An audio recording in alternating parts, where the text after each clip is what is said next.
so much for taking the time to chat to us today. It's an absolute honor having you on the show, so thank you so much. Oh, thank you so much for having me on. No problem. Now, Rebekah, this movie absolutely blew me away. I fell in love with it as I was watching it, so congratulations on that. Oh my gosh, thank you. So tell us a little bit about this film. Of course, it was co-written by your husband, but how did you first become involved with this film? So the original draft of the script, it's based on a short story, and which has been around for a while, and then an original draft of the script was written by fantastic writer Joshua Hull, and that one was sent over to me during the pandemic, and it was a little darker than what you're going to see on screen with ours, and but we loved it is the original conceit of the movie. It's everything that's still there of a guy trapped in a bathroom with someone claiming to be a god, and so we called up Joshua and we were like, we'd really love to take a pass at this and add in some philosophy, kind of tease out the mythology of it and make it a little bit more about what we were going through during the pandemic, because it was so much kind of an existential crisis that we were all going through. And we felt that would be something that West would definitely be going through. And so Dave started a pass and collaborated with Joshua on it. And then within 3 weeks, we had a draft and started taking it out. It's such a creative plot. What was it? Mm-hmm. How did you first feel when you read Josh's script? Was there... you said about making you feel like we were feeling during the pandemic, but what was there that made you think I need to direct this film? It was, for me, it felt like it checked a lot of my boxes that I love in horror. It was, it was a horror comedy straight from the top. Like, it was very much this absurdist situation. But what I really loved about it was I saw this potential of like a Waiting for Godot in a bathroom, of this lowbrow setting, but with this highbrow conversation between a guy and a god, and kind of bringing in a lot of mythology and philosophy about who he is and why he got there and what is his own personal hell and what he's done to get to this point, and what self-sacrifice means. And I loved the idea of kind of the setting versus the content. And right when I read the original script, we had just watched Repo Man for the bajillionth time, and that is one of the things that's so heavy in Repo Man. It is heavy philosophy, but it's set in this very unlikely place with these rather unlikely characters. And immediately I saw that in this and was like, I really feel like we can tease out just an irreverent, bonkers movie that is unlike anything that has existed before. Now, you mentioned that the original script was a lot darker. What led to the decision to tone that back a little bit, and what was that like sitting down then and working with David and Josh to change things a little bit? You know, it wasn't that it was so much darker, because it's still, there was still death at the end. There was still a lot of kind of realizations of just how much death there is. But I wanted something that at the end had a moment of kind of retribution. I wanted a moment of kind of facing your own destiny and also your place in the universe. So Dave and I, we've been writing together for a long time. It's literally how we met. Dave and I met in a theater program back in college and writing plays together. We were both in a playwriting class and met on a production and then continued just working together from there. And so we've been writing together since we very first met.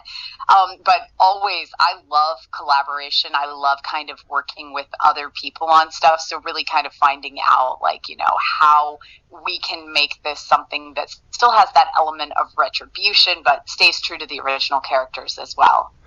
With so much of the action in this film taking place in a restroom, what kind of challenges did that provide for you as a director into how to get this film to work?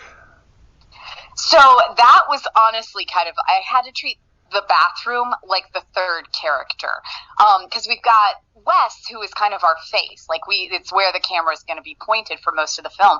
We have this omnipresent voice, but then we also have the bathroom, which is what you see for 90% of the movie.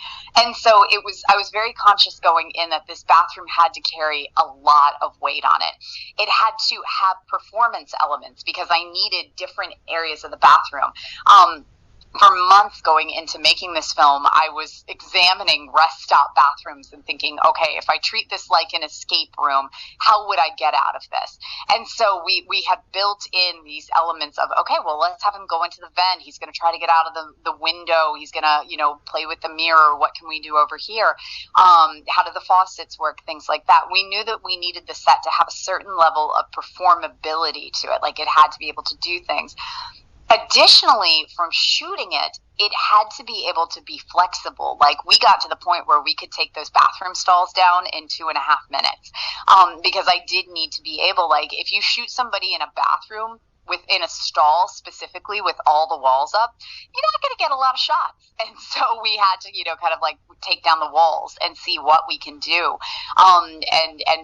Kind of think outside of the actual walls of the bathroom to think about how we would get our shots. Additionally, thinking about how I actually wanted to film it, I built it into the original pitch deck when I was shopping it around that I wanted it to be the most beautiful bathroom movie ever made. I wanted it to feel cinematic. I wanted it to be constantly moving because I was worried that in such a tight space that if I was doing locked shots on a tripod the entire movie, very kind of classical Hollywood cinema, that it was going to start to feel really cramped and really claustrophobic when I don't necessarily want it to. I want it to feel like he's locked in there, but I never wanted it to get uncomfortable to look at. And so from the very conceit of this, I said I want to stay on steady the entire time, maybe some shots on dolly, but I wanted it to be the camera dancing with Wes the entire movie, so just this constant movement. And by building our own bathroom, we were really able to think about how the camera would be moving around and, kind of thinking, we even referred to it as the dance floor. Where do we need more in the dance floor? And where does Wes stand where we need particular types of light? When he stands over by the mirror, it's a lot of our sinister moments. So we put overhead lights there so that it shines down and makes him look more evil. But when he's over here by the urinal, he's usually trying to escape, and we want him to look more sympathetic, so the lighting changes there. And really building in all of these different zones within the bathroom based on how we want the audience and the tone to feel. That certainly comes across in the film. Like I said, it looks absolutely amazing. Now, aside from this show, I also host a breakfast radio show, and we regularly have a psychologist come in and talk about fears and things like that. And ironically, a couple of weeks ago, she actually talked about the fear of public restrooms. Apparently, nearly 70% of people don't like using public restrooms, and an even higher figure say that they feel fear when somebody comes into the stall next to them when they're using it. Is those the kinds of things that you went back and did research into when you first started to work on this film, and how much of that did you play around with? Because we know that great horror comes from people's simple fears. So the entire movie for me is about toxic masculinity and specifically the fear that comes with it. So that level of fear that is born out of toxic masculinity is the entire movie. West is scared of other men in the restroom. There's a level of queer fear going along with it. He's scared of women so much so that he pushes it, to the degree that it goes in the movie. He's scared of himself. He's scared of his father. To the point that, the story of kind of Wes's origin story comes out. And so Wes himself is the embodiment of fear for me. And that was kind of where I started. And then it became this idea that my husband and I had conversations about this before, where in men's restroom, apparently, there's like this code of no talking. And I was like, really? That's a thing? And he was like, you just don't talk. And it's not like, we're all chatty in women's restroom, but there's a courtesy that goes along with it. Like if I had something to say to somebody, I would never think not to say like, thank you, or excuse me, or anything like that. So, or that faucet's broken, whatever it is, like it was not quite the level that I think comes along with like the masculine side of using the bathroom. But that said, I think all of us have a degree of fear of bathrooms in general, not even just public ones, because bathrooms are where we feel vulnerable. Like even if we go back to like psycho level, like there is a vulnerability to being in bathrooms. We feel like either we're, our guard's down or our pants are down and now we can't move as quickly, or we're just completely naked, or for some reason there's also this consciousness of being watched in a bathroom, so much so that like I'm the type of person that if you invite me to your party and I go use your bathroom, I'm going to peek behind your shower curtain before I pee. Like it's just that level of kind of like we feel more alert in bathrooms. Yeah, I've actually had the embarrassing situation of answering somebody in a bathroom that I thought was talking to me but was actually on their phone, and it was a random stranger, and it's one of the most embarrassing moments ever of my life because I just felt like such an idiot when I realized that they were talking on their phone.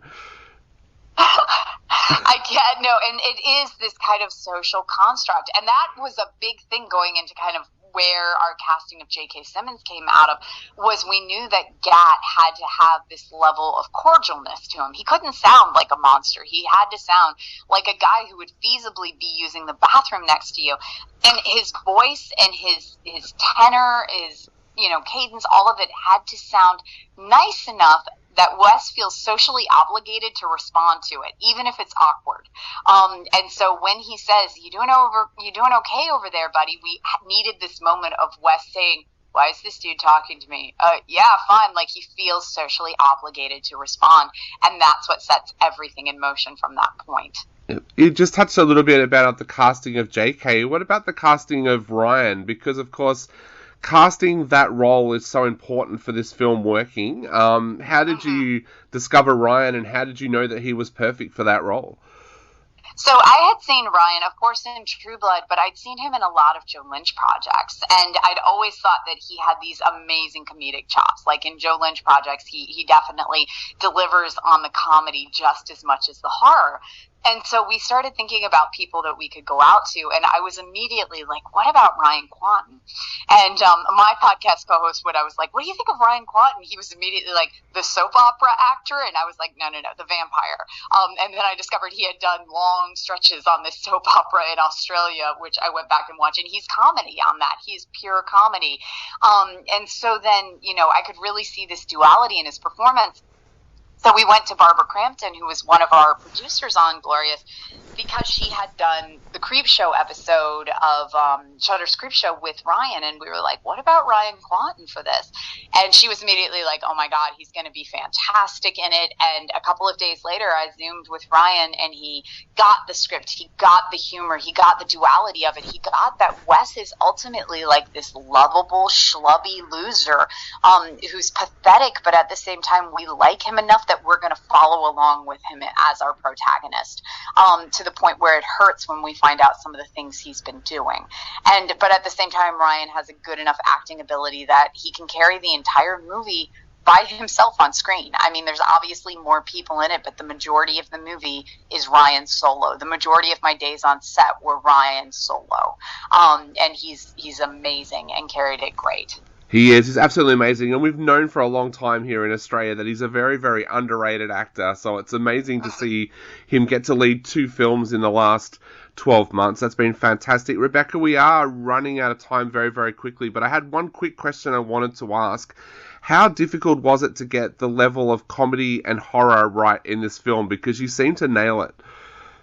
Thank you. We did a lot of rehearsals beforehand because this was a pandemic project. Kind of the biggest thing that we had was time for rehearsals.